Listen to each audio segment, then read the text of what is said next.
Good evening, everyone. I'd like to call the Business Committee meeting of September 14th to order. It's with great respect and humility that we acknowledge and honor the lands of the Nanaimo people. The Nanaimo people maintain a profound, unique, and spiritual connection to the land through ageless traditions, stewardship, and expressions of reciprocity.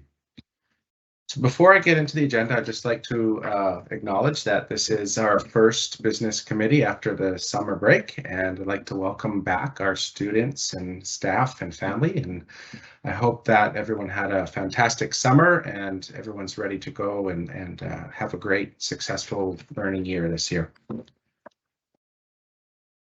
So moving on to our agenda this evening, are there any additions, deletions, or changes in order for the agenda? Seeing none, can I get a motion to approve the agenda? And for those at home, we're using the chat, and if someone, okay, thank you. Moved by Trustee Stanley, seconded by Trustee Higginson.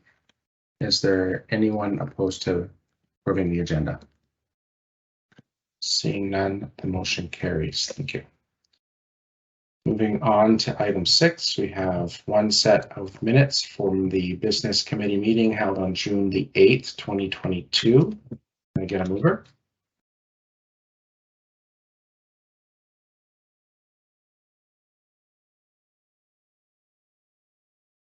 Moved by Trustee Higginson, seconded by Trustee Wilkinson. Any discussion? Seeing none, I'll call the question. Is there anyone opposed to adopting the minutes? I see that Trustee Stanley has abstained. Thank you. Seeing none, the motion carries. We have no presentations this evening, so we'll move on to section 8 of the agenda. Section 8.1, exempt compensation reporting. Secretary Treasurer Walsh. Good evening, Mr. Chair, and everyone, trustees and staff guests. The first item on the agenda this evening is our yearly executive compensation disclosure report. Should be pretty. The trustees should be quite used to this document. I think the highlight would be is that we are in compliance with PSEC requirements. So, for instance, the superintendent, the secretary treasurer, and the deputy superintendent were not eligible for increases due to executive compensation freeze, which was also done voluntarily with the superintendent. And then the numbers are there. This is not to be confused with the SOFI report, the Statement of Financial Information, which will contain the salaries of everyone making over $75,000 in the district, as well as our various service providers that provide various goods and services to the district. That will be coming, I believe, in a month's time, but it could be a little longer. So again, just for the board's review and approval to be sent to PSEC. Thank you, Secretary Treasurer Walsh. So we do have a motion, but before we entertain the motion, are there any questions? Is there someone willing to move the motion?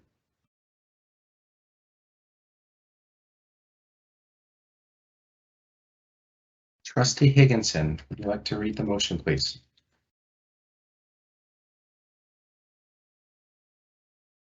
Here I come.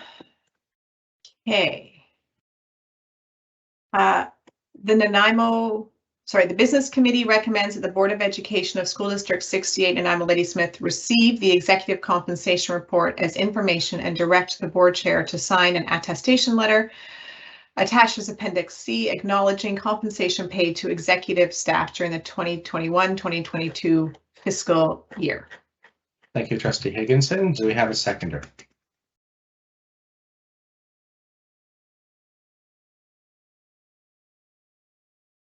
Seconded by Trustee Stanley. Thank you. Trustee Higginson, would you like to motivate the motion?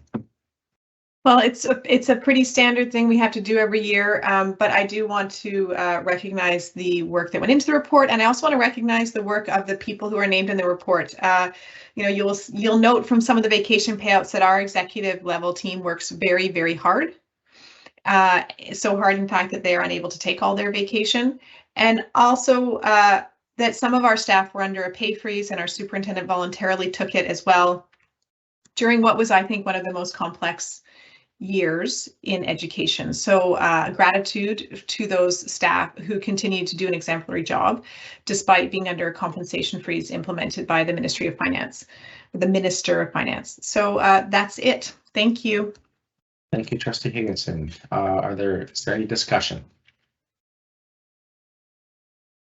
Seeing none, I'll call the question. Is there anyone opposed to the motion? Motion carries. Thank you. Moving on to item 8.2, capital projects update. Mr. Walsh. Thank you, Mr. Chair. And before I start, I just want to recognize Mr. Bakewell, I believe, who is here with us this evening. And so he has done both a PowerPoint version of this information as well as the more thorough information that that's put in front of you. And so I just want to express appreciation for his time. So perhaps Ms. Matthews could just bring up a couple of photos. And just so the board's aware, we're intending to move to this kind of more, I guess you would call it, thorough review of our various capital projects. So the board has a document that they have the ability to look back on at any given time if they need to be reminded what are we doing and why are we doing it. So just before we get into it, I just want to highlight a couple of the biggies that have occurred for the district.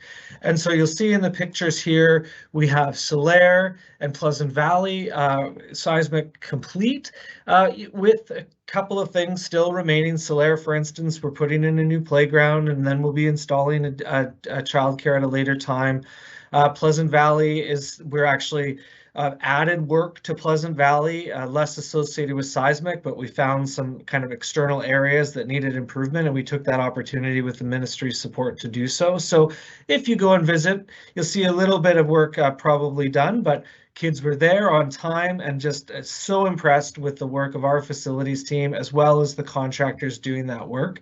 One thing I will note when you go is that, you know, I drive by Solaire when I'm on my way home, and you look at it and you're like, that was closed for a year.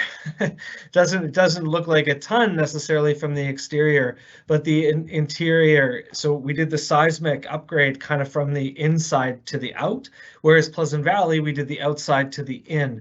And so there's less impact on the interior Pleasant Valley, although we did make accessibility improvements, and Solaire we did, of course, as well. So great work. Rarely as a school district in this day can we say that it was both on time and under budget. So just applause all around. So if you go to the next one, Karen. So Hammond Bay continues to move, as the board notes or is aware. We've had some supply chain issues that have impacted us. So Hammond Bay is still on track for us to be able to hand that new facility over in January. Lucky for us, though, that we were able to fit the current cohorts in and appreciate the flexibility of the staff at the school. So no further delays, fingers crossed here, but it is proceeding apace. Next one. Again, another example of Hammond Bay. Dover Bay proceeding as we would expect. So we should have that expansion ready and being able to welcome our second semester students into improved space, gender neutral bathroom, additional workspaces. So Forest Park, we're almost ready there to welcome the external provider who's going to be providing childcare at the facility. And so I'm not quite sure the open date, but we're ready to roll on Forest Park. As you'll probably remember, Forest Park, these facilities were built by our own CUPE staff from the ground up. And thankfully we went that direction because the cost inflation to import facilities is quite significant. And, you know, our folks have experience in doing this. They're working at Ladysmith, they're working at Chase River right now. And so a great deal of appreciation for the flexibility of our staff to try something new, and the delivery of our trades has just been great. Pleasant Valley, just another example. A new floor. I think it's the last. There was not a wood floor. I think was the last one in the district. Now that's been upgraded. The other thing to take note of, if you're off to Pleasant Valley, make sure to visit the library. I believe in the staff room, where we did reuse the wood flooring from the Franklin Street gym demolition. So it really great there. And climate change mitigation and adaptation. And so we've got upgrades here at Cedar. So this is both electrification of the heating system, but the addition of cooling as well. And the last one there, Karen, is upgrades at John Barsby to lower our carbon footprint. So just a couple of highlights and photos, but again, you'll see through the number of many pages of the sheer amount of work that's being taken on by our team in facilities. And, you know, there's some delays in a couple of areas, and supply chain issues have impacted us. I will also point out Randerson Ridge field, unfortunately, has been waiting a number of years to get improved drainage, and we just had no bids on that project this year. And so we're trying to figure out a way to make that work. And so apologies to our community there, but we are limited by, you know, our own workforce, as well as how many people would be bidding for those jobs. So really proud of the work that's being done and going on as we speak. And again, just you can just see how many pages of major capital work that's being achieved in this district, and it's something to be very proud of. And so Kelsey is here, and we're both happy to take any questions if there are any. Thank you, Mr. Walsh, and I'll just echo your comments. On behalf of the committee, we really appreciate all of the work that we've been able to accomplish on facilities this year. And you know, I think we really have demonstrated an excellent track record of delivering projects on time and under budget. So thank you for that. Are there any questions? I don't see any questions, Mr. Walsh, but thank you very much again for your presentation. Oh, I'm sorry, I spoke too soon. Trustee Stanley popped up on my screen. And perhaps, thank you. Perhaps one of the reasons there are no questions is because this document is excellent. So I do want to say thank you for the change in the thorough information, both from a current consumption perspective, but also it provides us the ability to go back and review. And so that's excellent. Thank you very much. Thank you, Trustee Stanley. Okay, so we'll move on to item 8.3. Elementary resources allocation. Mr. Walsh. Great. So thanks again, Mr. Chair. So here, the board will recall that last September set aside $56,000 to be issued to schools to support the acquisition of supplies, particularly with respect, I think the intention was for our newer teachers, because there's concerns that, of course, you know, you need to fill up the classrooms. We have a base kind of infrastructure that we provide for each new classroom in the district, and then there is funds that do flow to schools, that supplies budgets, working with the staff committees that folks get to access, PAC funds, etc. But the idea is that we wanted to put some additional resources to the schools with that intention. Do want to be clear that we didn't put such tight parameters on these funds because we wanted them spent, number one, but we also didn't want to add to the burden. Last year was a very heavy year of surplus spending, which we actually have trouble actually expending on occasion when we add stuff at the beginning of the year. So you'll see in the information sheet, there's a couple of things I think that are really worth noting. Is one, we've provided what the spending was in which schools. it's not necessarily completely accurate when you look at it and you see a school that didn't spend a penny. It's highly unlikely that didn't happen. It just likely got coded in a different way. And so you'll see that there is carry forwards at some schools. There's over expenditure at a few schools as well, and it's likely related to coding in that regard. So you will also see on page 31 of the agenda, and I want to just really applaud our principals as well as district leadership team.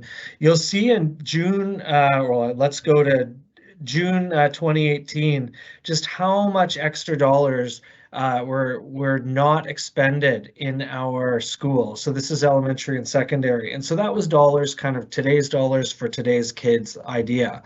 And so the message has really been getting out there. Look, we don't want you to have surpluses. Yes, we appreciate prudent spending, and yes, you want to make sure you have money at the end of the year, but at the same time, we don't want that money sitting in schools when it can be spent on kids, and the principals have been doing a heck of a job. So the unedited number is 134, down from a peak of 372. So that's really good. And so some of those funds, of course, have probably gone towards supplies again. So I do also note we didn't get teacher anecdotal evidence with respect to how the supplies have gone, and it's likely worthwhile to do so. However, we are not recommending that the board do the same investment this year. Rather, what you're going to see later in the surplus recommendations is rather a inflationary bump that's more than 56,000 that flows to every school with a formula that we've got attached. And that way we rely on our staff committees, we rely on our principals to kind of know the needs on the ground level of each school to focus their efforts in that regard.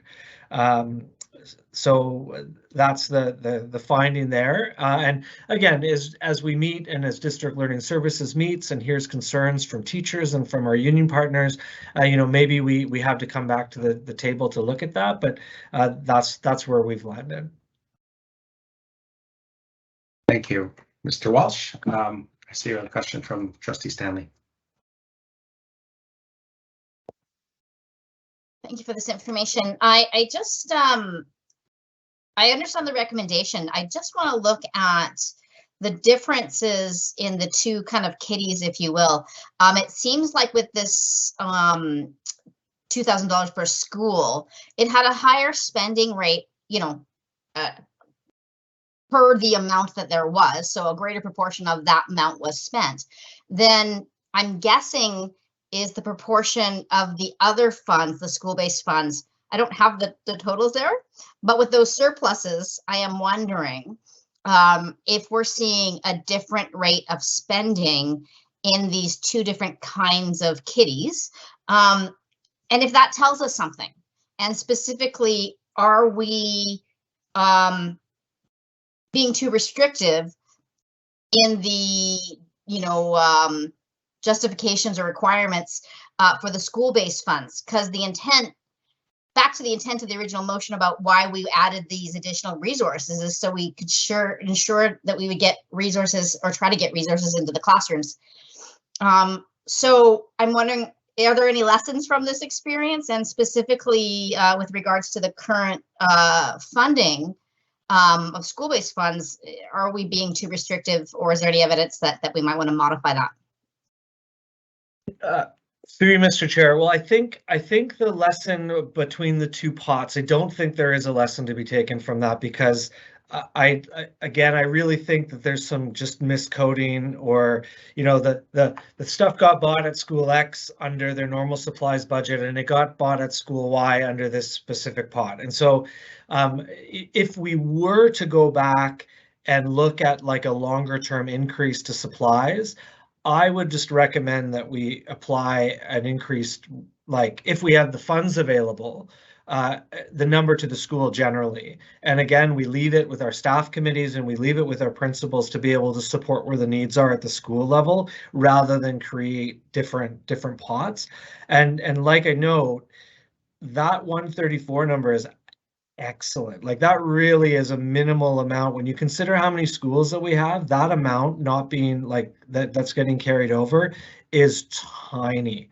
And so they did a really good job focusing those dollars. And so this exercise was almost the message to the system. Hey, we recognize there's a concern, but you got to spend your money because you have it before you get any more. And that's what we're seeing. So I think the lesson though is that, and we've already hearing it from principals, and you'll see the recommendation soon, that they need some cash to address inflation, but I'm not sure there's a lesson coming from the way the spends happen in each pot.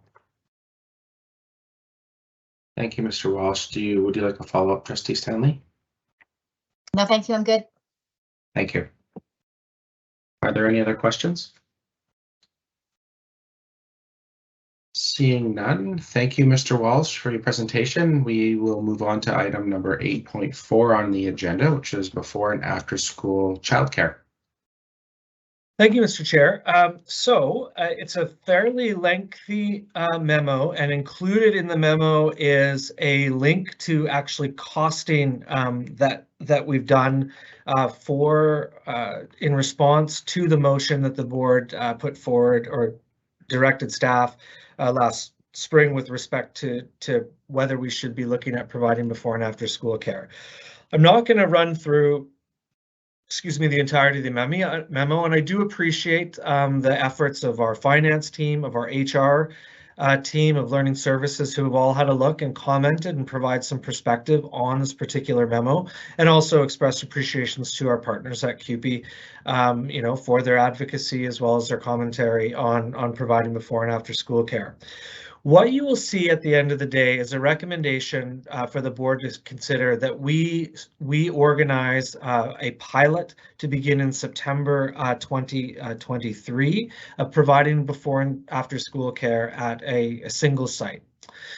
There's a couple of reasons for that. I'm going to start with the timeline. So theoretically, we probably could have a site in action by January. However, we are seeing licensing issues that might delay that. So that's a concern. But our real concern about the reason we're suggesting September is the experience that we've heard from other districts that have started this program is that in one circumstance, parents had already kind of made their business, they've done their planning for the year. And so the idea of them changing programs in January was unrealistic. And so this district staffed up for January and then didn't actually have the kids to actually support the program. And then they came in September. And so it was working for them, but it didn't work on open because of the timeline of open. So that's the timing of it.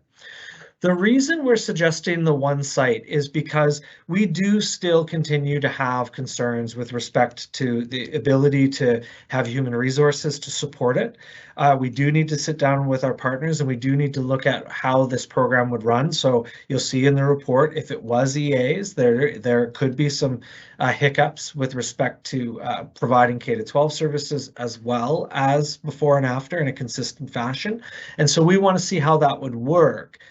Based off of the structure that we pick, and a single site is one that we can very likely support. And it also lets us kind of pick a site that we know has some space, and we're not going to be, if it's going to go for a while, we know it'll have some space for a little while. We can work with a new position that there's some funding for to be able to support us in that. And so the idea would be is let's make sure that we do it right before we look at further expansion, because I don't know what the ministry is contemplating in the long term.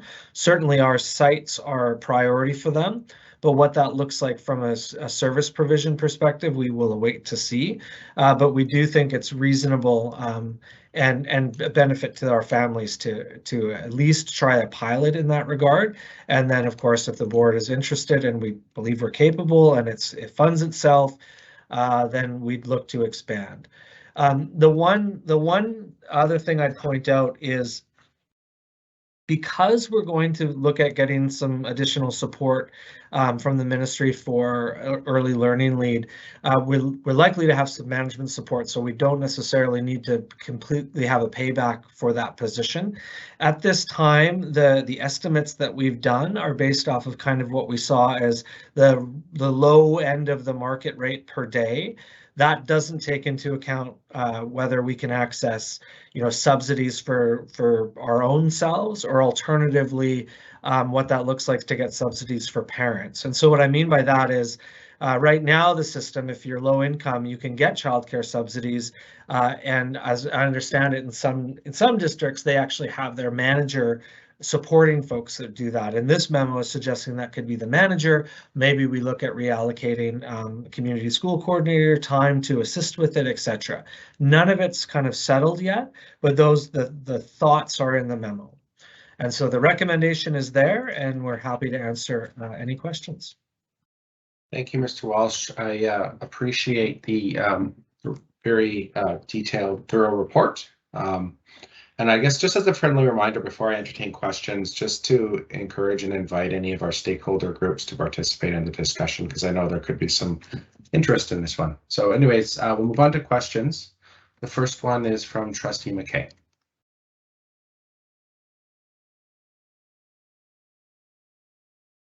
Hi. Can you hear me okay? Just fine. Okay, thank you. So my question was related to what you were saying, Mark, about the subsidies that are available. My question was, have we looked at our ability to utilize the $10 a day childcare, or if that was applicable for before and after school care, or is that just something that's used for 0 to 5 care? So through the chair, that will be our next steps. However, we do believe that we are applicable for a variety of programs, even for before and after school care, but that's next step. So we did the costing off a cost recovery without those supports. So that $20 a day, $23 a day concept. So that will be our next steps as we look to actually get the pilot, if the board is in support of it. We thought we're going to stop with the costing, then we'll take that next step. Would you like a follow-up? No, but could you put me back on the list? I have a different question, please. Absolutely. Thank you. You're welcome. Thank you. So moving on, the next on our list is Jeff Vertanen.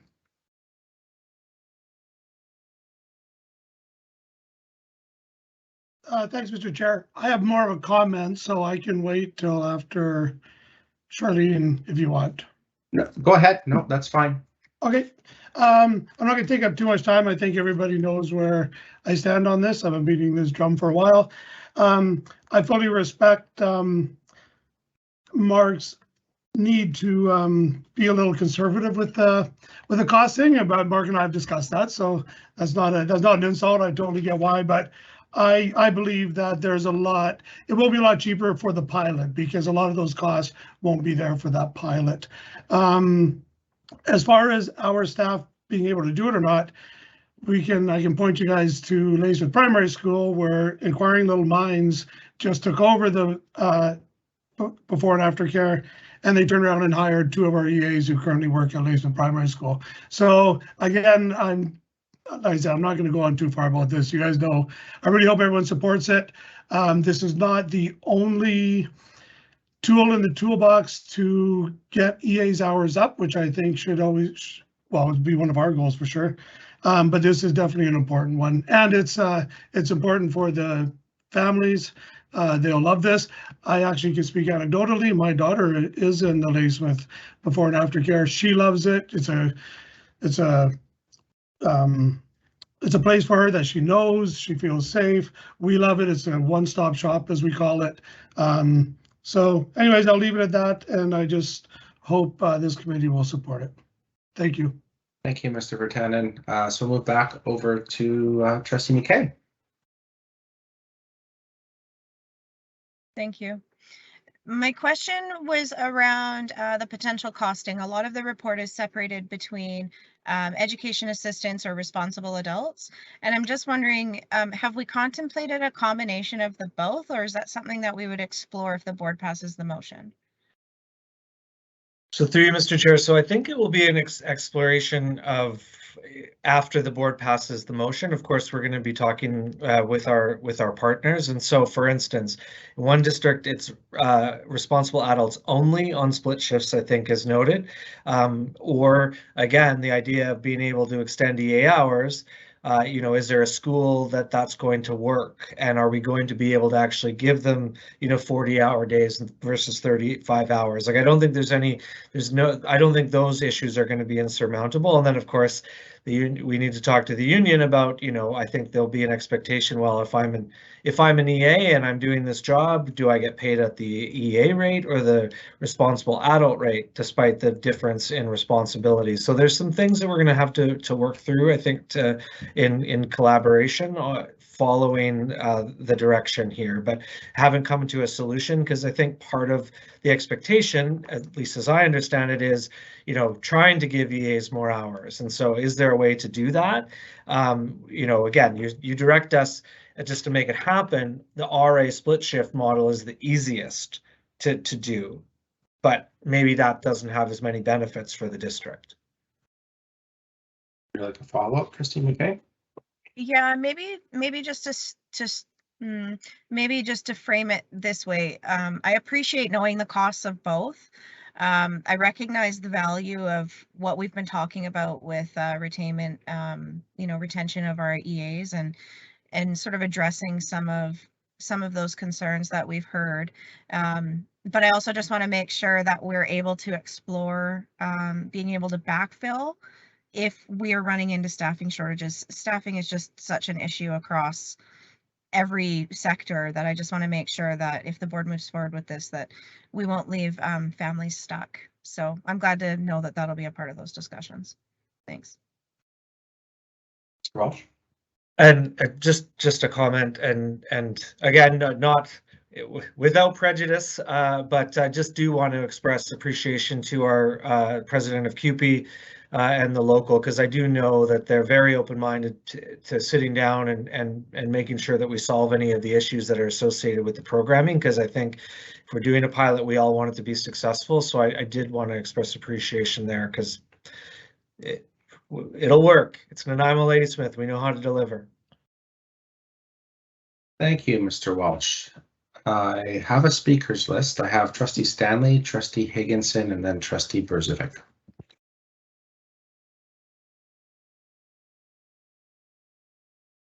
Hi, thank you. Through the chair to Mr. Walsh, I think, actually. I'm wondering about the pilot, and do we have the capability, or are we including any measures of the intangibles? So kind of like intangible benefits that may or may not come out from this pilot, specifically looking at like student connectedness to schools or student belongingness that we measure, community engagement, and or items of increased staff satisfaction or staff engagement. I'm just wanting to make sure that when we're talking about costs and benefits, that we're not always just talking about dollars, and we've got some cents in there too. So through Mr. Chair, so well, indeed, yes, because of course, we are wanting to see how this would work for increasing, maybe not necessarily staff engagement, but staff, you know, retention and recruitment.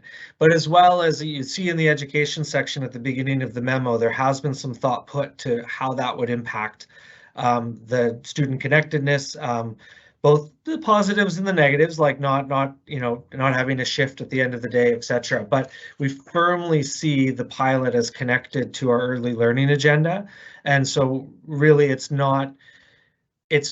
totally connected to the education agenda. If we're going to do it, that's got to be a benefit. It's not just about having staff work. It's not just about conveniencing parents, but it will be part of the early learning agenda as well. So that's being contemplated. Your follow-up, Trustee Stanley? I do. So I just, maybe I missed it, but are we actually measuring this? So maybe doing comparison groups who are part of the program, who aren't part of the program, before and after. You know, I'm kind of wondering if we're actually going to be able to, like, how else would we know how students feel, right? So I'm wondering if we're measuring.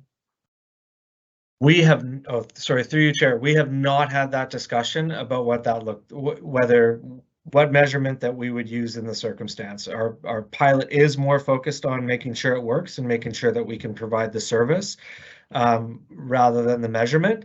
However, I maybe put a pin in that one to say that may well be one that we would ask Ms. Poulin to speak about at some point as we get closer, because that will be an area that she'll be responsible for. Thanks. Sorry, the early learning area. She won't be running a before and after school care, to be clear. Thank you. Moving on in our list, the next on our list here is Trustee Higginson. Thank you. I want to start by thanking staff. This was a very thorough report. So it left me with very few questions. And so I want to express that, you know, when the time comes, I will be supporting the recommendation. I think the fact that it's a pilot is, you know, leaves me with a certain level of comfort that we're going to try this. And also the, you know, the doggedness and willingness to make it work of both our senior staff and our QP union. I think this is something that can only benefit students. I do also appreciate Trustee Stanley's question about, you know, measuring. And I think that, you know, given some thought, there is an ability for us to sort of make sure that we see that this, you know, when we come down to determining whether this is something that would continue and go beyond a pilot, recognizing that there is more to this decision than just a dollar amount. And so it would be great if there was some concerted effort to come up with, you know, a look at whether this does improve, you know, students feeling connected to school, if it improves the, you know, the life of the families. You know, they're only going to one's place. They're feeling better about dropping their kids off in one place, and also newbies coming in. So I think there's a lot of opportunity for us to see whether this has a benefit that's beyond just being cost neutral or near cost neutral. So I'm really in favor of this. I think it's a tremendous opportunity and a really good place for us to spend our dollars. And I look forward to being able to vote in favor of it. Thank you, Trustee Higginson. Trustee Brzovic, you're the next on the list. Thank you, Mr. Chair. I also think this is a great proposal. I think that I want to see us move forward this, and I will be supporting the motion. In fact, I was going to ask to move it, but it's okay. My question is, I just want to make sure that for people who might come back and want to catch this particular discussion so they understand it and they don't have to dig through reading the whole report. We aren't making any decisions yet about whether it will be staffed with putting it out to EAs or responsible adults. That's a next step process after we pass this motion to go forward, correct? Am I understanding correctly? Through you, Mr. Chair. So that is the intention, yes, because of course we're going to have some hurdles that we're going to have to get through, and we may need, you know, letters of understanding, etc. And then we're going to pick a site, etc. So yes, it will be coming back to the board, hopefully with a, hey, we're ready to roll. We just want your final okay. But yes, the intention is to come back. Okay. Thank you. I think that's good for now. I had another question, but I think given that it's probably a better question for the future. So I will leave it be for now. Thank you, Trustee Brzovic. Trustee McKay. Thank you. So I feel as if I might be beating my colleagues to the punch here. I asked to be put on the list again so that I could move the recommendation, if that's okay with the chair. Go ahead. Thanks.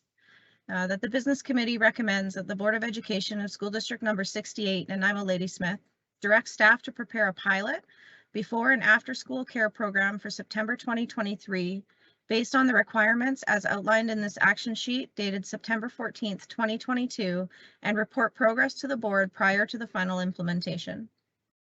Thank you. Motion's been seconded by Trustee Stanley. Would you like to motivate the motion? Yes, please.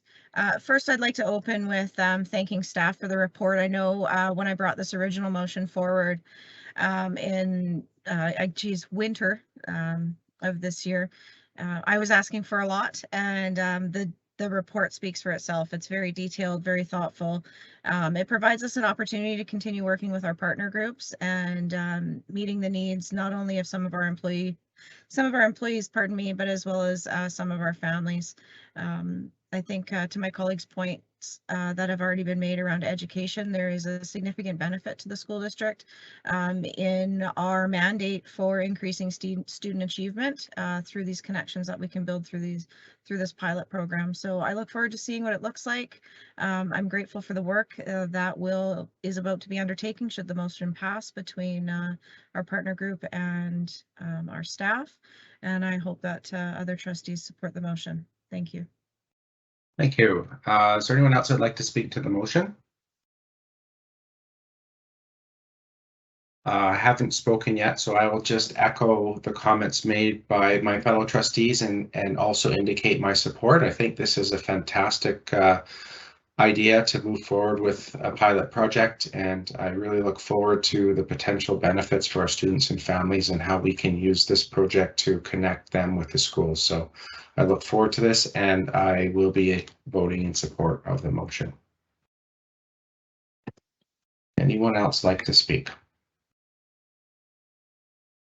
Hearing none, I'll call the question. Is there anyone opposed to the motion? Motion carries unanimously. Thank you, everyone. Moving on to item 8.5, financial year-end surplus allocation. Mr. Walsh. Great, thank you, Mr. Chair. So there's a recommended motion on page 40 of the agenda. However, I am going to begin by going through a little bit of our financial analysis and discussion document, which begins on page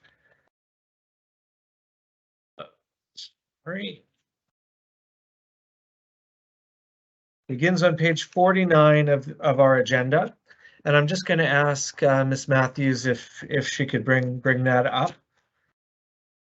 And so just again, to start, I want to acknowledge the fine work of our financial services team.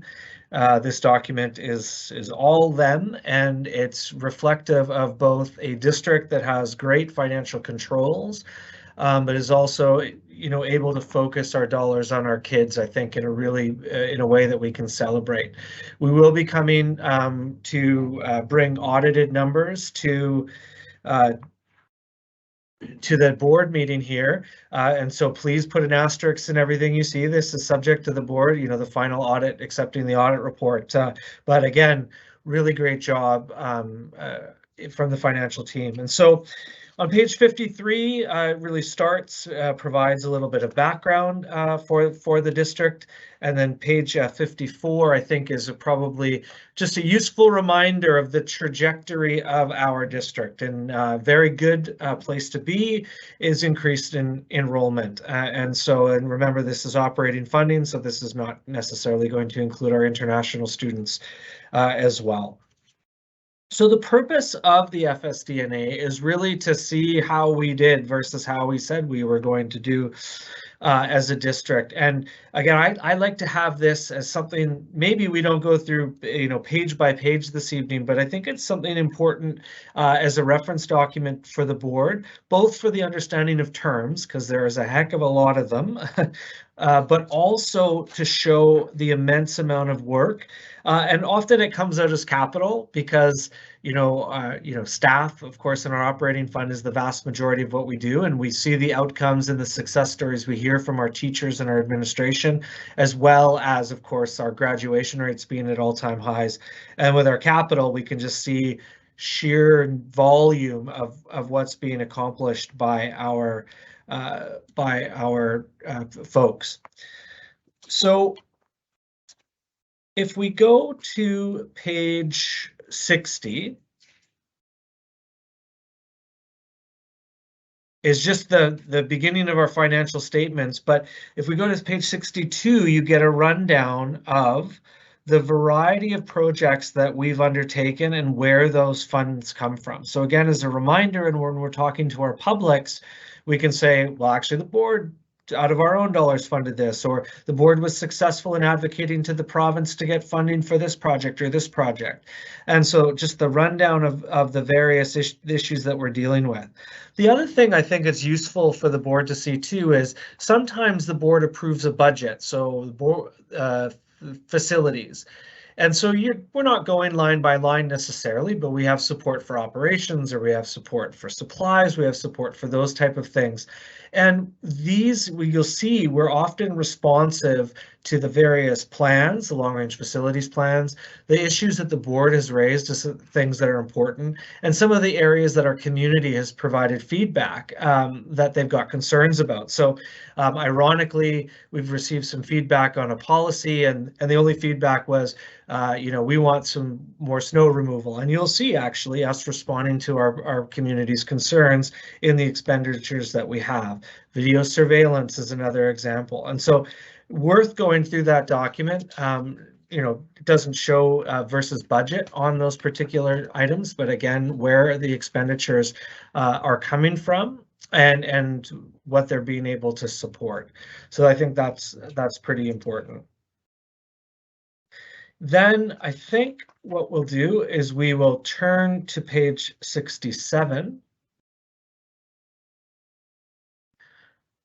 And it's another great reminder and a little helpful document for the board to have to say, okay, what are our local capital needs and what are we planning for? And so it's really important as we look at 3-year planning as well, that the board is going to be cognizant of that. And so this evening, you'll see one of the recommendations that we're making, staff is making with respect to some of the surplus that we have, is a transfer to local capital. And that's directly in response to what we see as the 3-year needs. Because if we don't add to the local capital to be able to support them, we won't be able to meet those needs over 3 years. Another important note is, I think we've talked about this before, is the board made massive investments in environmental supports, in CETSAS and providing supports for outdoor learning, other areas of making sure that we've got the funds to support Ladysmith Intermediate and ND if we get them. A number of those dollars, though, have not been expended, and so they continue to sit in our local capital, and that's what you'll see there. And so year to year, we've actually got a fairly significant increase. The funds are planned for use. They just have not been used yet, and it's important that you're aware of what's sitting in our local capital, and that's page 67 for you. Revenue on page 68, I think, is a nice place to start. And really the year-over-year comparators are really important. And you can see some of the swings that we've had. And throughout this document, they're all explained how they've come about. But you'll note that our revenues from the province are actually, they're not down, but as a percentage of our total revenues, they are. So as international students go up, the percentage of tuition revenue comes up with them as well. And so therefore, essentially the amount that we have per student is likely going up, but it's now some of it's self-funded through those various programs. Hopefully we'll see some investment income. Maybe that number will go up in the next year as well. And so just comparator documents and then the analysis of why the changes are all there in the document, which I'm sure everyone has had a chance to look at. If you go to page 73, Karen.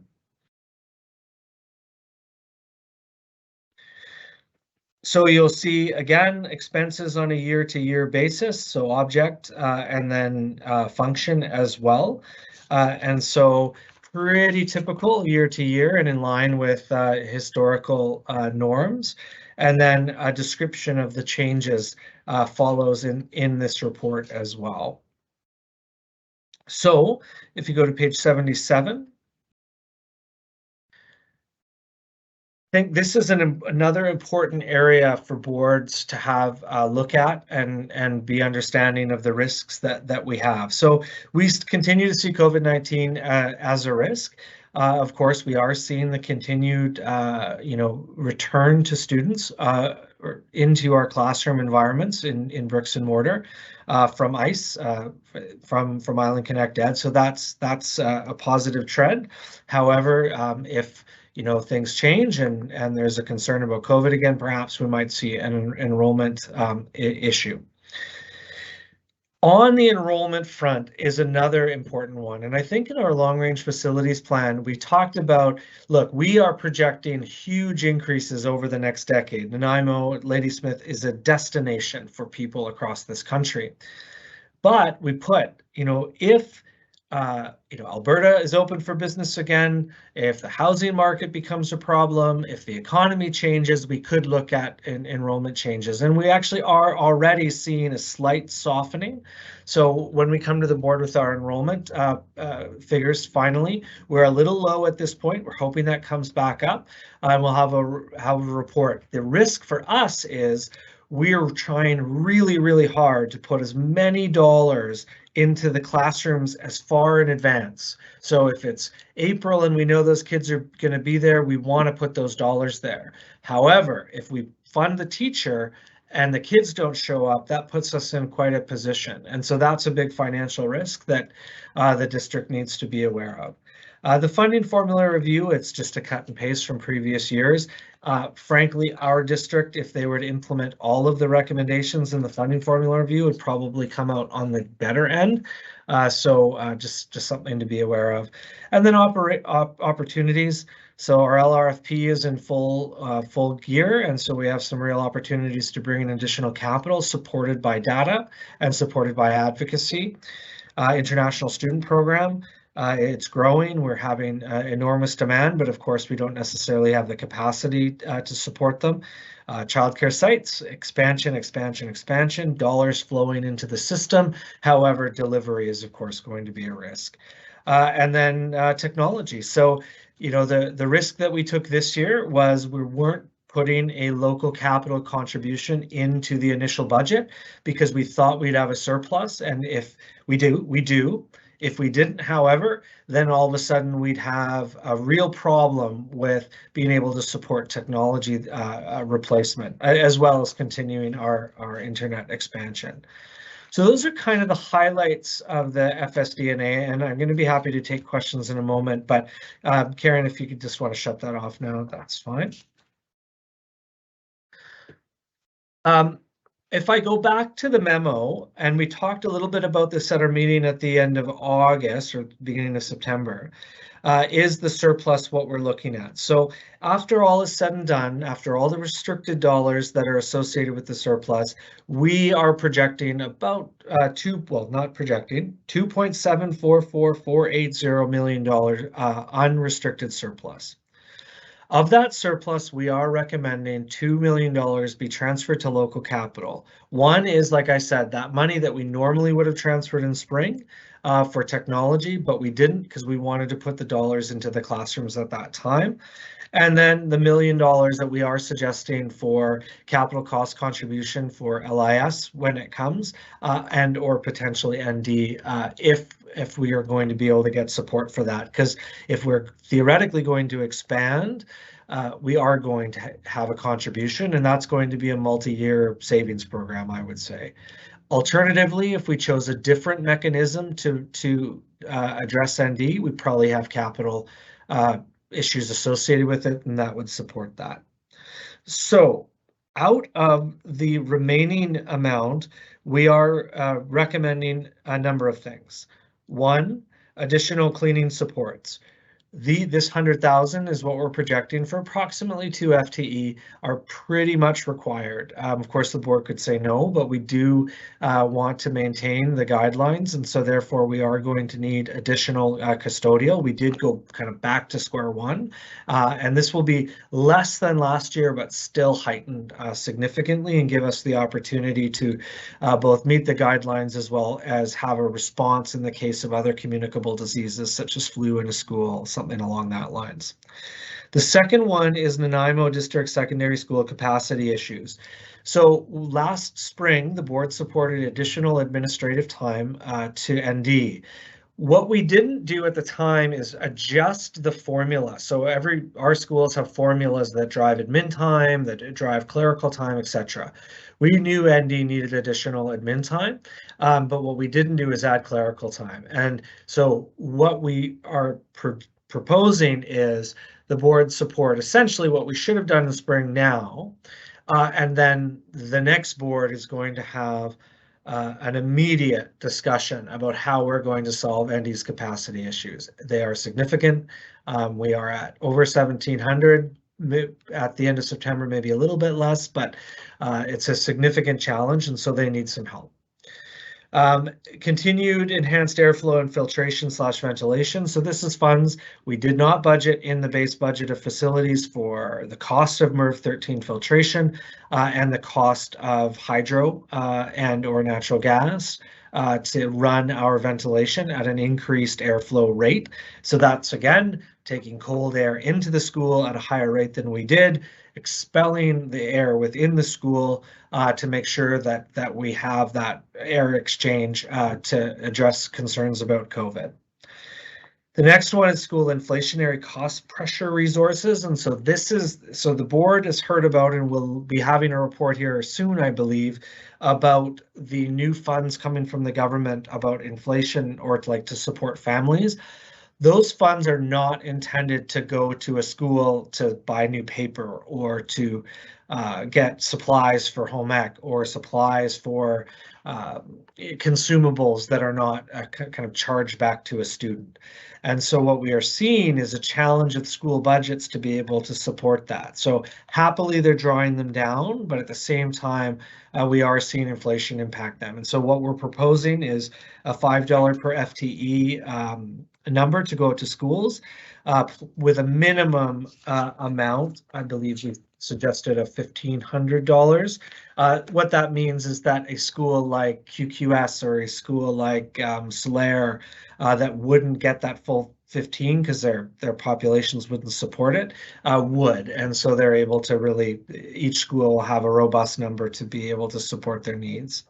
And then finally, we've had this the last couple of years is WorkSafe Return to Work program. And so what that does is it allows our HR department to tell WorkSafe and our workers, you can come back to work in a supernumerary capacity. And so what that means is that rather than the worker being out injured for a lengthy period of time, and the statistics show the longer you're out, the longer you will be out, is we're re-engaging people into the system earlier, but on a supernumerary basis. So it brings our WorkSafe costs down over time. This is kind of an investment for the future, but it also engages those employees earlier. And so from a kind of recruitment, retention, maintaining our workforce, we feel that that's a good use of dollars in that regard. So you will note, however, that there is unrestricted amount available of 361 following that, and we are not recommending its use. And we're not recommending its use for two main reasons. One is that we anticipate there may be other inflationary pressures. So whether it's exempt salaries that may and principal salaries that are not funded. So when the teachers and QP settle, what does that mean for our exempt and principals? We have budgeted some, but we haven't maybe not budgeted enough depending on where it lands. The second piece is that one of the things that we found last year is investments in staffing right now have been problematic. So what we do is we say, great, we're going to go hire another position, and then we can't fill that position, or we fill that position and we just create gaps somewhere else. And so it sounds really good to say, yes, we're going to have 3 more EAs, but in reality, it just means 3 more times a day we're going to be short. And it's not something we want, but it's something that's reality. And so the idea of putting extra money into that this time, not only does it take staff time to organize, but we are very, very worried, given the COVID experience and people staying home and being sick, of being able to fill that number. And so it gives the board flexibility, it responds to some immediate concerns, and it also doesn't put us in that awkward position of staffing something that we actually can't staff. So that's the recommendations. I'm so sorry for speaking so long, but I hope I've covered what the board needs, and happy to answer any questions. Thank you, Mr. Walsh. Are there any questions? Seeing none, I have a quick question. It's with respect to the potential cost of the pilot program that we just supported. Do you anticipate the need to set aside any funds to support that getting off the ground? So, Mr. Chair, No, we do not at this time. So because we are anticipating some support from the Ministry of Education and Childcare for early learning lead, we believe that that individual will be able to help out with some of that. HR is regularly used to working with our partners with CUPE to kind of, get those knots worked out with respect to labor relations. And so therefore, we don't. If there was a kind of a subsidy, because we're worried that we won't have the number of kids come September, then we'd be looking at next year's budget, not this year's budget. Thank you. Okay, so we do have a question from Mr. Inchko. And Jeremy, I apologize if I mispronounced your last name.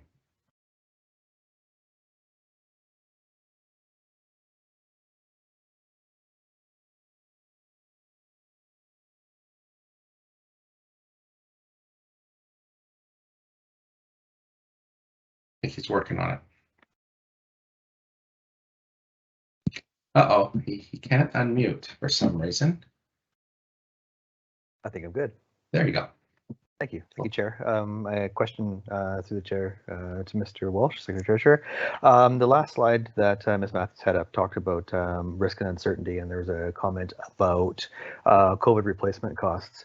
And with regard to that being increased, however, there were approximately 1,000 failures to fill teaching positions between January and June. And there's a perception that the district saved a huge amount of money on teacher salaries over that time. And how could replacement costs go up if there wasn't a replacement? It sounds like a savings. Could you speak to that perception? And I'm choosing my words carefully because I have a sense of the answer. Sure. So through Mr. Chair, so indeed, any failure to fill is a savings. And certainly we've been seeing that over a number of years with respect to education assistants. I think our filling, I don't have the numbers, you probably have the numbers on the fills for teachers, so I thought they were a little bit better than our EA world.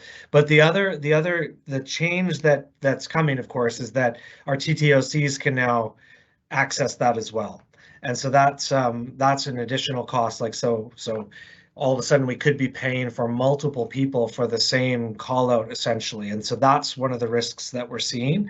Of course, if we run out of TTOCs by the end of the year, there will be a savings associated with that. But what we budgeted for our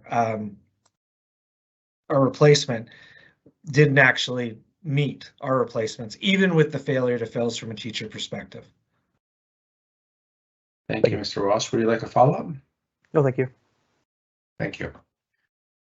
Anyone else like to speak? I don't see any. We do have a suggested motion. Is there someone who'd like to ask or move the motion?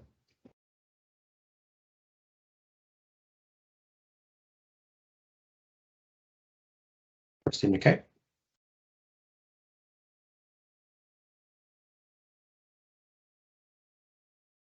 Thank you. Sorry, I'm just bringing it up here. That the Business Committee recommends that the Board of Education of School District number 68, Nanaimo Ladysmith, approve the recommendations contained in this action sheet to allocate the unrestricted surplus to support the board's goals. Thank you. And do we have a seconder? Seconded by Trustee O'Neill. Would you like to motivate the motion? Sure, thank you.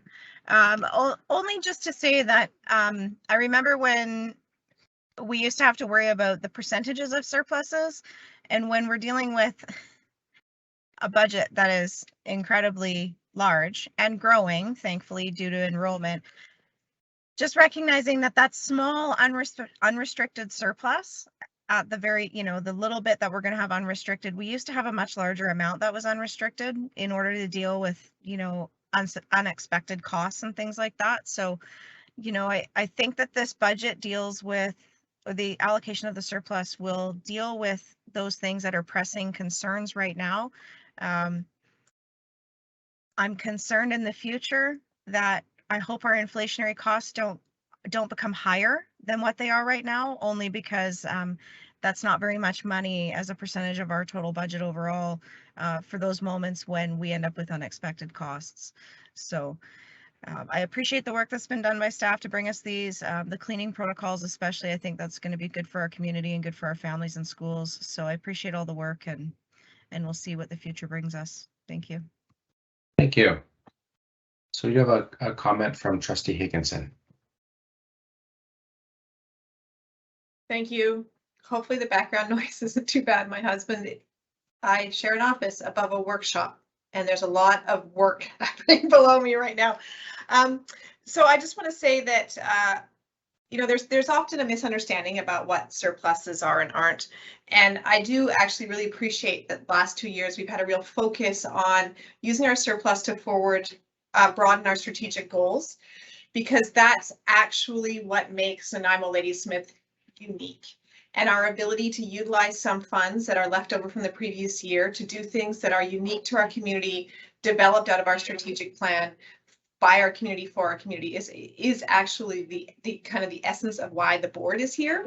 So I just want to thank staff for their effort in taking the surplus and allocating it towards things that are the goals. And I also think it's really critical that that's where we spend this money, because if we don't spend it, then the ministry is going to find places for us to spend it in the sense of, you know, capital contributions. So thanks to the staff for the work, and, you know, just to let people know that this is actually what is going to make our district unique and adds the unique flavor and the community context that people are asking for. So thanks very much.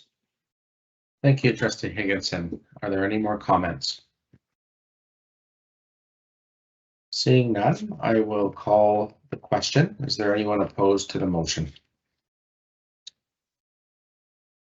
Seeing none, the motion carries. Thank you. So moving on in our agenda this evening, we don't have any correspondence referred from the regular board meeting, unfinished business, or new business, or for information. Are there any questions, Ms. Matthews?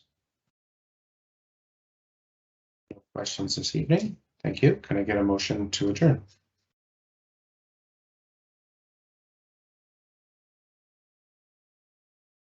Moved by Trustee Stanley and seconded by Trustee O'Neill. I'm sure there won't be anybody opposed to that, but is there anybody opposed to that? Seeing none, the meeting is adjourned. Good evening, or good night, everyone.